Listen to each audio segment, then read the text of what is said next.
Alright everybody, hello and welcome as always. I am Sean, this is In The Mixer, episode 40, and the curtain coming down on season 6 of FC Isle of Man Save. It's going to be a pretty massive episode. We've got 3 games remaining in the league season. We may not do all of them in this episode, but we're certainly going to do a couple. And in addition to that, we're probably going to do our end of season review, because there is a good chance that we are going to secure promotion and a league title up into league football, full-time contracts, all the great stuff that comes with that. But if we bottle this massively, it will be probably one of the worst bottle jobs I've ever seen. And it'll mean we have a playoff episode tomorrow. But it's still been an excellent league season. Even if we do that, even if we do can, I'm sure I'll crack the shits and end the episode early. But I think we can look back with great pride that we have continued a pretty fantastic run at the football club. But more than enough from me. Let's jump in and do the first of the games. We don't want to get bogged too much down in previews and talking about the season and whatever else. Let's get these matches played as quickly as possible. But before we do, you can see, currently sitting here top of the division, 43 games played, 26 wins, 10 draws, 7 defeats, plus 35 goal difference on 88 points. We are 9 points clear of second place Chester, who we are going to play today. If they beat us, they can still mathematically kind of catch us if we lose our last 2 games of the year, which are against Bradford and Sutton. Bradford currently in 10th. They're unlikely, but still trying to push for playoff football. Sutton, of course, very much in the playoff contention, could potentially also catch up quite a few different spots to get themselves a home tie in the playoffs. I'm sure they've got a whole bunch that they want to keep playing for as well. We just need, in those 3 games, a singular point to crown ourselves champions and get, really, an unprecedented 6th consecutive league title, which I've never gotten. I don't think you should expect to ever see anything like it again. It's not really the way the game works. I know I've been incredibly fortunate with some of the players that we've picked up, some of the tactics that we've had. Like, everything has kind of worked out really well in this save for me. I'm not an idiot. I get it. Sometimes fortune does kind of favour you in these games. So what I'm thinking is, if we do beat Chester today, get ourselves crowned as champions, we might jump ahead to the last game of the season against Sutton to kind of bring the curtain down on the year that we've had. And then at the end of that one, go and have a look at, who won player of the season, who won manager of the year, all that sort of stuff that gets handed out at the end of the season, and kind of do a review of different stats, whatever else that we have done well this year. Having said that, before we can worry too much about what we're going to do after the game, we have to get through the match first. Chester, of course, came up last season with us, winning the playoffs, finishing in 2nd position. We won the league in the Vanarama National North. They must just be thrilled to see the back of us if we do get promoted, because it will mean that they don't finish runners-up to us for like a 3rd year in a row. We are going to go with a relatively strong lineup. Let's compare the two. We've got pretty much a full squad to pick from, which is the first time I think we've had in quite a while. We're going with Dennis in goal, Carson and Knight as the 2 central defenders. Bellahoon is still working his way back from injury, so we'll leave him on the bench. Melbourne and Connolly as the fullbacks, David Wang and Longello as the wingers, Cornett and Rowland as the central midfield partnership. Gax are playing at the 10 and Samuels up top. For them, they're playing a 4-3-3. Relatively simple, relatively straightforward. We know Umara, we played against him a couple of seasons now. Decent left wing option, does seem to score quite a bit against us as well. Simpson, I think, scored in the last game that we played against them. Ex-Preston Junior, very good mental and physical attributes for someone still only 25 years of age.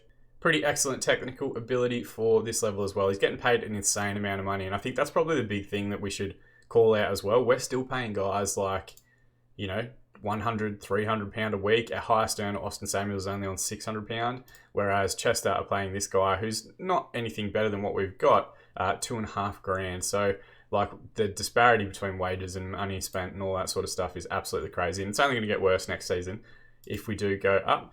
Luke Robinson, left back, ex-Wigan junior. We previously looked at him when his contract finished up at Wigan. We have had quite a few Wigan juniors come through the squad. In the end, we went for Marcus Snell because he just looked a little bit better overall. But they picked him up. They're playing him. Ben Forrest, ex-Birmingham junior, looks to be a fairly solid defensive option back here. Maybe a little weak physically. Hopefully we can send Austin Samuels in behind. And then Jimmy Corcoran, 23-year-old Irish goalkeeper from Preston, looks to be a pretty excellent prospect at this level if you can pick him up in your own saves. But again, he's on decent wages, so they're paying for his services. Assertively, we're going to say, media have given you a lot of credit lately. Go out there and put on a worthy display. That just seems to be the one that works every single time this year in Football Manager. I didn't use it that much last year in FM19, but FM20, I don't think I've ever tried it, and it hasn't worked effectively and got most of the team on board. Collier with the ball in, Forrest with the header near post. We did speak about both in the lineup. Simon Collier is one of their regens on the right wing. he's very good. I think he scored against us last time we played as well, and just seems to be a very solid option across the board. We are seeing the first kind of raft of new gen players coming through the ranks and becoming very good within the match engine itself. We're through 30 minutes here and not a lot's going on. I think this is going to be a highlight for them. They've got a throw in on the left. Robinson plays forward to Simpson, back to Robinson again. Forrest now with the ball. Ball over the top. Simpson has gotten goal side and he gets the strike away. Dennis with a good save. We might just revert back to our positive mentality just for the last 10 minutes or 15 minutes of the half here. Collier with the corner. It's away. Longello's going to get there first and burst forward into their own half now, and the highlight comes to an end. We're just going to use demand more for the next 10 minutes. Throw in here, Roland to take.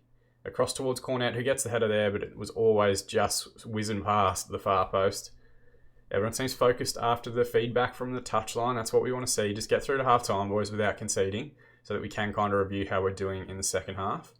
And at half-time, 7 shots, 4 on target, 49% of the ball. They've had 6, 3, and 51. Things are going well. We're just going to assertively tell everyone we can still win this, keep working hard and it'll come. I'm also going to assertively tell the front two they have an ability to make a difference. They're both struggling a little bit, but if we can get one of them to turn their form around and have a bit better of a second half, we should be on track to get that 1 point that we need and secure a league title. It's not the nicest way to win it, going after a draw, but I want the trophy. That's as simple as that. Look at match ratings here. Cornette struggling a little bit. We might bring Haygarth on just as a fresh sub. And Gaxa hasn't played that well, so we'll bring on Mampala as well. I'm going to hold on to the last sub for the last 10 minutes or so. Let's tell these guys they've got the ability to make a difference. Let's also switch to attacking, which is what we started the game on. And we're also going to use our Get Creative shout. They've had some poor feedback from the touchline. Most of ours seem inspired or motivated. Nothing doing in terms of highlights or anything like that. It's been a very cagey affair. They've got a corner here, Collier to take. And someone's gone down to the box. I think Knight has given away, and he might be about to get sent off as well. Straight red card tonight, so we're going to finish the game with 10 men, which is frustrating. Who else isn't playing that well? Samuels isn't having the greatest game, so I might take him off, and we might switch. So we'll bring back Bellahoon back on in midfield, in central defence, and then we're going to have Mampala. What are we going to do with Mampala? Let's switch him from a false 9 to just being a poacher, and let's just go long balls over the top towards him. Let's passionately say you have the ability to make a real difference for us today. And they've got the penalty here. It's going to be right to take, who we didn't look at prior to the game. Will Dennis just stands central, and we're going to use our demand more shout pretty much straight after, just to try and push everyone to try and find an equaliser here. Nothing to panic about just yet. We should get some points out of the last 2 games, but, famous last words. Demand more shout has worked well, but we haven't seen any further highlights until this one just here. Melbourne with the throw. Longello. Lose out to Murray, but Haygarth should recover. Roland to Carson, ball up the line. Melbourne flicks it on. Longello does quite well to actually pick it out in traffic. Tries the crossfield switch. It was never really on. Woods with the ball in behind for Simpson on the left wing here. Looks like he's moved out to the left wing role, and a striker's come off the bench. Roland to David Wang. Oh, it's a good tackle in midfield. Woods recovers possession now. And I've nearly lost my voice. Woods with the striking distance just beyond the near post. So it's tense. We're going to use our demand more shout again for the last few minutes here. And we'll see. Referee's going to add on 5 additional minutes for the red card and the penalty. And it's rocketing by pretty quickly. I don't think we're going to see anything further. So the first hurdle we have fallen over at 14 shots, 7 on target, 47% possession. They had 14, 6, and 53%. We are going to say not good enough. We should have won that game. It is a game at home. It is Chester. I know they're the second best team in the division. They do have a good side, but it would have been nice to, maybe lock up the league title on that one. So it does mean that we will continue through to the game against Bradford, which is in 3 days. And we will have to rotate a little bit due to form, fitness, whatever else. I'm going to use a rest day, actually. Let's make use of it. We'll get Bellahoon back in. Knight will, of course, miss out because of that red card.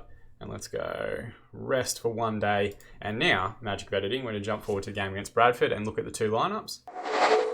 Alright, just like that, we are a couple of days ahead. The only change for us is Bellahoon coming back in to start. Everybody's fitness is okay. Giving them that additional rest day always helps. And we are going to go from our attacking mentality from the start. If we're going to go down, we're going to go down swinging. They are playing a pretty solid looking 4-4-2. Very similar in structure to ours, just a little bit reversed in terms of some of the roles that you can see out here. They've got Will Jaskalainen, who is, of course, UC Jaskalainen's son. Ex-Crew player, also played for Chester back in the day. Very good goalkeeping, tributes just solid across the board for someone at this divisional level. And can also play a couple other Roles within the structure as well. We've scouted him previously. He can be a sweeper keeper. He can be a goalkeeper. He can do pretty much everything that you would need someone to do right up to a League 2 standard, which I think is where he actually signed for Bradford before they dropped down. They got Brooklyn Lions Foster. We actually played against his brother a couple of days ago. I think I called it out saying that he is somewhere in the game. Very good young player. We tried to pick him up last season in our #United series from Tottenham's Academy, and he is very, very solid.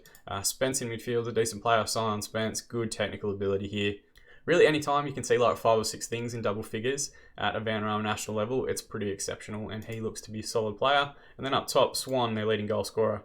Ex-Nottingham Forest Junior, also good technical ability, good mental ability, good physical attributes as well. It kind of, you can see just even from some of the individual quality they've got there, it's strange that they have had such a rough run, Bradford, that they've been relegated as often as they have been, that they have dropped down the divisions, and that they are struggling in 10th so far this season. Assertively, we're going to say we owe Bradford after what happened in our last match. They've obviously beaten us before, but hopefully we can get a bit of revenge today and secure ourselves a league title. Not a special doing it away from home, but we've played the whole season outside of the Isle of Man in Fleetwood anyway. All right, first highlight of the game here. It's going to be a corner taken by Longello towards backstick. Samuels knocks it around, and Bellahoon, his first goal of the season. It's a great time for him to be actually scoring for us, and it's his first goal for the club.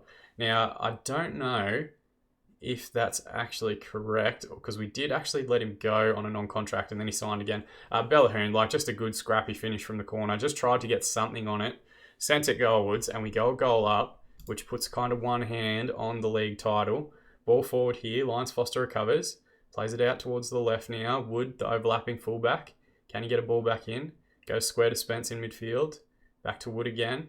Stand him up. Gax is going to come in and intercept in midfield, and he's dragged a defender. Can he square it up for Austin Samuels? Instead, he goes to strike. That's one of the most frustrating parts of this game, is that people get into wide positions, especially strikers, and they shoot instead of squaring the ball back up. They've equalised here while I've been complaining, which I think is probably a valuable lesson about everybody's attitude in the game. Joe Gibson, ex-Middlesbrough junior, 4th goal of the season for him. Good crossfield switch, just a nice little corner routine worked here. Wood plays it to Spence, back to Wood. He hangs one back post, and Gibson not tight enough to him. We had 3 defenders in there, but nobody challenges to rise for the ball, and the header back across the goalkeeper. Got a corner here again, Wood to take. Backstick ball. Swan was there, and thankfully put it straight at Dennis to let us off the hook. Throw in here, Wood to take. Finds Swan. Wood now, inside to Spence. Forward to Swan. Turns inside to Plevin. Green, ball over the top. Oh, good header from Carson. Roland picks up the ball in midfield and sends it over the shoulder for Samuels to chase. And he's beaten the man. Can he find the finish? What a goal that is for Austin Samuels. 35th of the season for him, and not just massive for this year, but that means he is now the all-time leading scorer for FC Isle of Man. He's been sitting on 67 goals scored for ages. This will see him go to 68. And after scoring 43 league goals last season, 35 this season, he has just been an absolute beast for us. If we are going up, I cannot wait to see what he's going to do in the higher division. They've reset immediately, and there's another highlight here. Ball forward. Melbourne's going to recover possession. Ball over the top towards Samuels again. They've let it run. French, he's got no angle to work with, but he's given offside. It was an excellent finish, to be fair. We are just going to drop back down to our positive mentality, and we're going to demand more as well. No need to fly forward with the sort of pace that we have been. I don't think it's a coincidence that their goal came from across from a wide position to a wide player, with our fullbacks pushing on attacking roles. We're going to drop them back a little bit just to give us a bit more security for the crossfield switch, and hopefully we can carry this one through. Rolling with the ball now, finds Cornette, who's been excellent since we picked him up in January. Ball over the top, Longello, can he keep it in? Does well, tries to square it back up. Gax is going to recover at the top of the box. Resets through Connolly, the right fullback. Deep ball towards Samuels, gets the header there, just over the crossbar. But nice little piece of build-up play. We're keeping pressure on in the last final third. Throw in here, Melbourne to take into Longello. Backstick ball, no one there. David Wang with the strike. I think it either clipped the bar or it was an excellent save from Jaskalainen. 2 minutes to be added on. The ref calls half-time. They've had 4 shots, 2 on target, 46% of the ball. We've had 11, 3 and 54. So we are on top statistically, but we're going to assertively say you might be winning, but that could all change if your performance levels drop. I don't pull that one out too often, the old complacency talk, but hopefully it's enough for us to find our focus here. In other games, are Chester losing? They're drawing 0-0 with Halifax. Halifax have been excellent in the second half of the season. They beat us convincingly, and we're probably one of the better sides that we played. So hopefully they can do us a massive favour today. Cornette struggling again. And when I say struggling, 6.8 match rating isn't the worst in the world. Gaks are also struggling. We're going to make the same 2 subs we made in the last game, but hopefully with a bit more success. And we just want to try and get a goal just to settle everyone's nerves. And by everyone, I of course mean me. And see if we can find our focus. Ball back in here. Roland to take. Connolly sends it up the line for Mampala. Wang now. Good overlapping run. Steps inside. Goes for the strike instead of trying to just either play it square across to Samuels or work it back around the outside for Connolly on the overlap. We've got a goal kick here. Carson's going to pick the ball up. Goes the crossfield switch towards Connolly. Now Bellahoon looks up the line towards Wang. Wood, who's been busy in most of the highlights we've seen for Bradford. Wang now into Mampala. Good ball over towards the corner. No one's chasing from our side, so Brooklyn Lions Foster is going to pick it up at right back. Steps inside, plays the long ball forward. Bellahoon recovers, plays it in for Samuels, who gets there first. But I think he wasn't offside. It was out for the goal kick. All he had to do was really get that on target, but a tough one when the keeper comes out as you reach the ball. Rolling with the ball, coughs it up in midfield. Gallagher, ball over the shoulder for Render, who bursts forward. He's going to get the strike away. Good save from Will Dennis, who's kept us in it just there. Still 2-1 up. 2-2 is still good enough, but I want to win it on a win. Wood with the corner in. David Wang with the header away. Back out to Wood again. Deep one across towards Gibson on the far side, who's already scored once. Thankfully, the drive is poor and just past the far post. Dennis with the ball. Resets through Carson. Forward to Haygarth. We've got a 2v1 on the left here if we work it correctly. Plays Melbourne now. Ball over the top for Samuels. He's got not a lot of angle to work with. It wasn't a bad effort, I'll tell you. Just past that far post there on his favoured left foot. Now, getting into the last 10, we're going to make our last sub, and we're going to do it based on conditioning. Longello struggling a little bit, so we're going to bring on Jaden Major for the last few minutes, just to run them into the ground a little bit. We're also going to use our demand more shout, just give everyone a bit of focus through to full time. It's not going to be the best content in the world, but I will be absolutely fine if we don't have any further highlights. There's 4 minutes of additional time to be added on here, and we're rocketing through that now into the final minute. And the referee calls full time. It's another trophy in the cabinet. It's 6 consecutive, not just promotions, but league titles for the club. 10 shots, 4 on target, 47% of the ball for Bradford. We had 19, 7 and 53. Going to go into the dressing room and say, what are we going to say? Passionately, congratulations, lads. I'm happy with your performance out there. Enjoy your success. We do still have 1 more game to go in the league season, but I'm thinking we might skip past it. FC Isle of Man clinch Vanarama National League title. Austin Samuels, an 8.3 match rating, more than enough to get him the Man of the Match award. We win Vanarama National, which is well and truly ahead of where we thought we were going to be in the playoff positions. They're willing to offer me a new 1-year contract. I will start negotiations, I guess. I'm going to drop this back down because I'll show you why in a second. Let's drop $100 off. Let's say that they need 90% compensation if I leave, because I'm not going to leave. And I'd love to add another year to it. That would be great. But they seem relatively fine with that.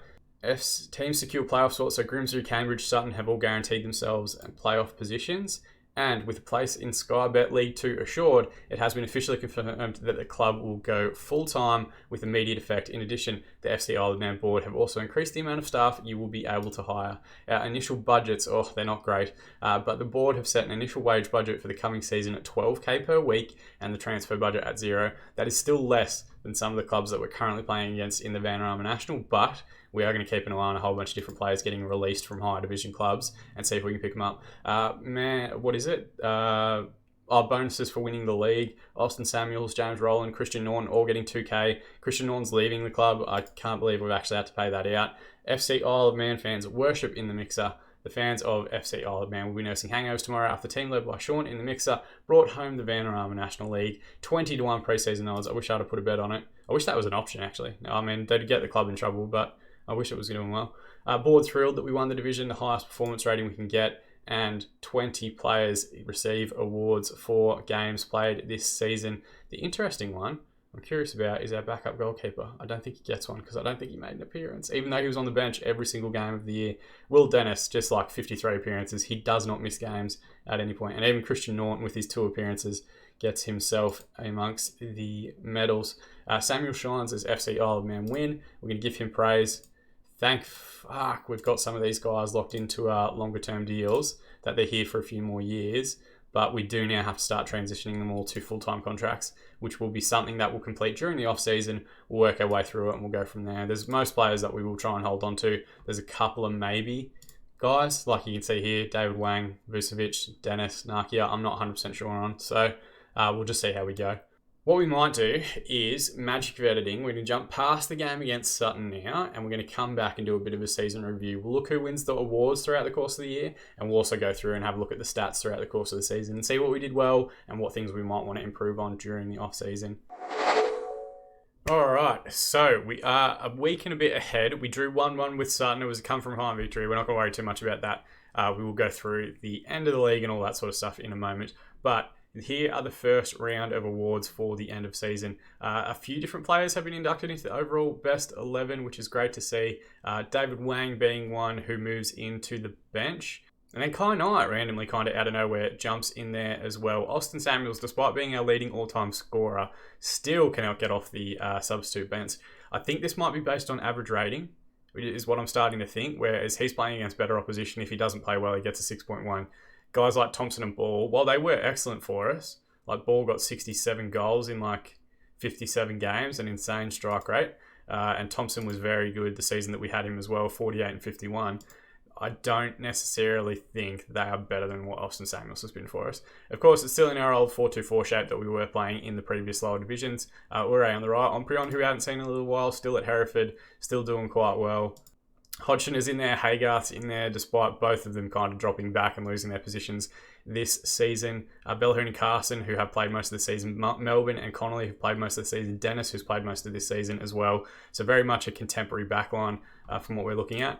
Best 11, where are they now? So there's a couple of players that have retired. Louis D'Souza, who's still in there for left back, is still playing at lower league division levels. Nigel Arris still playing for Alvechurch. I'm glad he's still going. Still only 22, hard to believe. Tom Scott still doing quite well. The ex-Man City goalkeeper we had for a couple of seasons. Charlie Ball still going. Jack Stainrod is still going at Alfreton. Luke Cundall still playing at Colchester. We potentially will play against him next season if he's still at the club. End of season awards, the fans player of the season with 67% of the vote is Austin Samuels. David Wang and Longello actually getting the second and third positions respectively. Signing of the season they've given to Kai Knight, which is an interesting one. He's actually in the starting 11 for the fans team of the year. And young player of the season, despite being 24 years of age, is Austin Samuels as well. Connor Hodgson got the goal of the season against Barnet. We might as well load it up and have a look at it. I'm going to be honest, I can't quite remember what it might have been. He's come off the bench in this game. And it's 0-0, 85th minute, and he's picked up the ball about 25 yards out. Back to Major, back to Hodgson, gets the strike wave, smashes that one top corner, and it will have been enough to put us 2-1 ahead in that particular fixture. An unbelievable strike. So yeah, a decent effort, and we were pretty dominant in that game, so I guess we deserved it. Season review, of course, few will have tipped FC Isle of Man to achieve more than a top half finish heading into the season, but the man confounded every expectation by finishing top of the pile as unlikely champions. 472 average attendance, that's the part that we do need to improve quite a bit. Having said that, we aren't currently playing on the Isle of Man. We're playing in Fleetwood for another season at least. 23 players used, which was the 21st fewest in the division. We lost in the 5th round to FC Halifax of the FA Trophy. We won the Vanarama National League, and we lost in the first round to Cambridge, both knocked out in both cup competitions by teams in our division, which we would expect to do a bit better with. Match of the season, funnily enough, was that goal we just watched against Connor Hodgson, that 2-1 win back in October. Moment to forget, a 2-1 defeat away to Billericay. At home to Billericay in February when they were bottom of the division. So the board are revising our vision for the next few seasons. Skybet League 2, we want to play attacking football and entertaining football, that's fine. High tempo pressing football, that's fine, we're already doing that. And work within a wage budget. We try our best to stay within that as best we can. We're just aiming to avoid relegation, which I think, I'll be honest, I think with full-time contracts, we could do with the squad that we have right now. But I do want to try and bring some people in to try and push us up a little bit further in the table. As far as our squad dynamics go, Haygarth, Samuels and Longello are the team leaders. A few highly influential as well, and a good few influential players. There's only a couple of guys in that hierarchy that are sitting down the bottom. And some of them are just because they haven't been here there that long, or it's because of their personality types. Like Abdi Sharaf has been one of the longest serving players at the club. I don't know why he's still down in that level. But that just is how things work sometimes. Club vision, yeah, I'm fine with the club vision. That's all good. And then end of season team meeting. Let's assertively tell everyone, you've done brilliantly to get us promoted. Hopefully when you get back, there will be some new faces to help us finish mid-table. You've done superbly to achieve promotion this season. And I can give him promotion. Okay, congratulations on achieving promotion this season. I'll be strengthening the squad as you might expect, but I believe we can avoid getting involved in the relegation battle next term. I'm going to passionately say that one. Okay, everyone, you're not going to get very far asking the squad to complete on a level we're not remotely close to. All right, David, stop being a dick. I'm pleased to hear that strengthening the squad will really help us reach our goals. I don't think I'm being unrealistic at all. It's exactly the sort of reaction I'm after. Everybody, look, I've kept morale all the way up here the entire season, and then one bad team talk and it goes back down halfway again, but that's fine. If it's going to happen, it's better that it happens when everyone's going on holiday so they can come back and chill the fuck out. Injury report, nothing particularly interesting. End of season break. They're going to come back on the 23rd of June, so they've got a good amount of time off. We'll probably try and do like all of our contract negotiations and stuff during that time. Get all of these players towards full-time contracts as well. Now what we're going to do is skip forward a little bit further, magic girding, and we're going to have a look at some of the divisional awards that get given out as well, and do a little bit of a review of how we've done compared to other teams in the league. All right, so something a little bit interesting, something unexpected. Local investor Peter Clark has successfully completed his takeover at FC Isle of Man, succeeding former chairman Gary Waitman. In a report by Gold, Clark is said to be keen to be stuck into the new role as soon as possible, and Clark has already indicated that his first priority will be getting the club back on a sound financial footing. He has sent a personal message. Thank you for your patience. What undoubtedly be just. I didn't even know they'd made a bid. Clark, there's no fun with any further investment. Okay, we need some cash.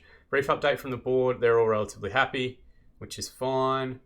And then they've lifted the transfer embargo. If we look at our finances, we are currently negative 335k for the season. But overall balance, we are just over where we need to be, which is good to see. So changes in the backroom stuff, changes in the boardroom, nothing that we have to worry about. Thankfully, they haven't sacked me. That would have been a disastrous end to the season. But we will jump forward again now and look at some of the end of season awards, which I think are going to come through once the playoffs are completed. All right, just like that, we are a week ahead. We'll go through the results for the division in a moment, but you can see record high finish for FC Isle of Man, top of the Vanarama National Division. Wherever we finish next season, we will beat that record again. Samuels caught the Player of the Year award for the entire division, back-to-back Player of the Season awards at Vanarama National North and Vanarama National League level for him. He's been fantastic for us this year, and he got the top goal scorer award, 42 appearances, 25 goals in the league itself. Harvey Nibbs a distant second in 16, Jamie Thomas with 16 as well for Dagenham and Redbridge. Vanarama National League Manager of the Month award, Manager of the Year award. I should win this one. I should win it. If you're going on games and win ratio and whatever else, Graham Mills might get up there. I'm going to vote for my boy Jay Devs from #United because he's a fantastic manager in the real world. I don't know how he's done this season. Probably fine keeping them in the league. We've got a relatively okay squad. You can see some of these players are kind of now starting to hit their limits in terms of potential, and you can't really go into full-time football with too many two-star players. A couple of these guys that are now 22, they no longer have that kind of like higher potential that they used to have. So we might have to look at, even though it will hurt me because sentiment, can kind of kill you in these games. It will hurt me to get rid of a couple of them. There are some guys that we're going to put on the transfer list, try and push out towards the end of the season. We haven't started doing the contract negotiations for full-time contracts yet, with everyone except Manasseh Mampala, because I wanted to use him as a gauge, and he wants £800 a week, which he has signed for, which is great. We tried also for Austin Samuels to give him about £1,000 a week. His agent wanted a ridiculous ridiculous signing on fee, and that was really the only issue that kind of hurt it a little bit, but we'll try again for him in the off season as well. Get him locked down to a multiple year deal, and then even if other teams do come in for him, we at least get a transfer fee for it. Now, if we do a quick review of the competitions, Chester have again won via the playoffs. So last season in Vanarama National North, we were champions. They finished in the playoffs and won in the playoffs to get through into Vanarama National Football, and it's happened again 12 months later. They have obviously strengthened their squad quite a bit. They're going to do the same again, and we'll see them again in League 2 football. We did finish 10 points clear in the end. Even though they did beat us in that last game, or in this episode, they dropped points in the last few. So we finished with 27 wins, 11 draws, 8 defeats, plus 35 goal difference, 92 points in total. An excellent season in our first year at this level. If we look into the stats a little bit further, we did have the best shooting accuracy. We did score the most goals of any side. We scored 10 from corners, which it must have been after we bloody changed to our short corner routine. We had the best away form at the end of the season. We conceded the third fewest with 39. Grimsby had the best defensive record. Maidstone ahead of that. Second lowest attendance, interestingly, #United, who we of course managed last year. Only 74 fans at each of their games each season. We had 283, which still isn't great, but you've got to keep in mind we're not currently playing at Aaron Stadium, which does hurt us a little bit. Crosses completed, second to Chester with 479, and 90% of our tackles won, second to Newport County. So we are getting in and amongst it with this lower league press that we're currently working. As far as average possession goes, 52%, sixth in the division. We're not particularly focused on keeping the ball all that much. Penalties taken and won, like we were down towards the bottom, which makes a whole bunch of sense to me, to be completely honest. Headers, not that many because we don't really play with the ball in the air. We try and keep it on the deck where we can. Headers won ratio, 61%, that makes sense. Form to finish the year, interestingly, Halifax were the strongest side through to the finish. I don't think they actually even ended up making playoffs, which is unfortunate for them. Home form they were top of. We were the top of the away form. Games won in a row. Is this cumulative or is this just the most recent form? It says Halifax won 4 in a row. I think we won 2 to close out the season, if I'm remembering correctly. Oh no, we drew that last game, so ignore what I said. Goals from free kicks were nowhere near. Indirect free kicks were nowhere near. Pass completion ratio, 74%, is 7th in the league. Passes completed, we're well and truly down here because we did look for balls over the top when we could find them. Chances created, though, well and truly ahead of everybody else. 199 chances created to Sutton in 142. Most shots on target by about 60 shots. Conversion rate, 8th in the league, which isn't great, it isn't bad. Fouls against, mid of the table. Dribbles per game, 5th in the division, which you'd think, it's equal 5th. So a lot of teams had 15 as their average across 46 games or 49 games or whatever else. You'd think it'd be a little bit more given how much creative freedom we give the wingers on each side, but, it is what it is. Fouls made, we're well and truly down in 16th. We're not one of the biggest shithouses in the league, but we are set up to press quite high, so I'm a bit surprised that one's so low. Tackles won, good to see that one is relatively high. I did mention it earlier. Average attendance, Bradford with 12,000 average attendance. That's nearly double, or more than double what Wrexham in second spot have. How are they still in this division? Net transfer spend, we are well and truly at $0 with a whole bunch of other players. And then salary per annum, if we scroll all the way down to the bottom, we are second lowest, $306K spent per year. Only Merthyr Town with 282, who finished rock bottom of the division. Second bottom of the division. I shouldn't disrespect them like that. Had a lower wage bill for the season. So that's going to be our big challenge, I think, next year, is working with a minimal budget and setting ourselves up with, basically like a pretty standard tactic to keep us short defensively and maybe able to get something in the counter. So what we might see is a lot more of this cautious mentality coming out next year once we are playing like big teams away from home and trying just to limit any damage that we might get. I think we should have more than enough about us to stay in the division. I'm not really worried about getting dragged into a relegation battle, but if we can make the right additions, if we can strengthen the overall strength of the squad, I think we might actually be able to push a little bit higher and maybe finish in the top half. But again, I've said this at the start of this year, and I was pleasantly surprised that we were challenging for the title. I don't expect us to win a title every division. We will slow down at a certain point, and League 2 does seem like a relatively even level to be slowing down and start getting dragged into, staying in divisions, finishing in the top half, challenging for playoff positions, all that sort of stuff that is going to come in this series over time.